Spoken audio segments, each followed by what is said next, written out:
தமிழகமெங்கும் கிளைகள் கொண்ட Annamal institute of hotel management and hospital management படிப்பில் சேர்வதற்கான அட்மிஷன் நடைபெறுகிறது. ஆவின் நிறுவனத்தை தனியார்மயமாக்கும் வகையில் பால் விநியோகத்தில் செயற்கை தட்டுப்பாட்டை ஏற்படுத்தியுள்ளதாக பொதுமக்கள் குற்றம் சாட்டியுள்ளனர். ஒரு ஆவின் விற்பனை நிலையத்திற்கு 32 பெட்டிகள் பால் பாக்கெட்டுகள் வழங்கப்பட்டு வந்த நிலையில் தற்போது அது 20 பெட்டிகளாக குறைக்கப்பட்டுள்ளது. குறிப்பாக பச்சை நிற பால் பாக்கெட்டுகளுக்கு தேவை அதிகமாக இருந்தும் தட்டுப்பாடு தீவிரமடைந்துள்ளது. அதிகாலை 6 மணிக்கே பொதுமக்கள் பால் வாங்க கடைகளுக்கு வந்தாலும் பால் கிடைக்காத நிலை உருவாகியுள்ளது. வழக்கமாக ஆவின் பாலை நம்பியிருந்த குடும்பங்கள் தனியார் நிறுவனங்களின் பாலை அதிக விலை கொடுத்து வாங்க வேண்டிய கட்டாயத்திற்கு தள்ளப்பட்டுள்ளனர். எனவே தினசரி தேவைக்கு ஏற்ப போதுமான அளவு ஆவின் பால் விநியோகப்படுத்தப்படுவதை அரசு மற்றும் ஆவின் நிறுவனம் உறுதி செய்ய வேண்டும் என்றும் பொதுமக்கள் வலியுறுத்தியுள்ளனர்.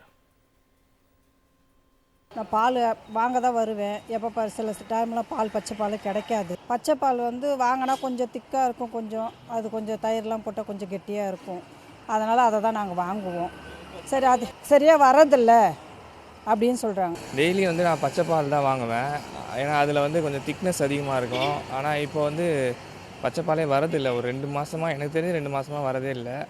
ப்ளூ தான் வருது. வேறு வழி இல்லாமல் வாங்குகிறோம். ஏன் பச்சை பால் வரலன்றது தெரியல.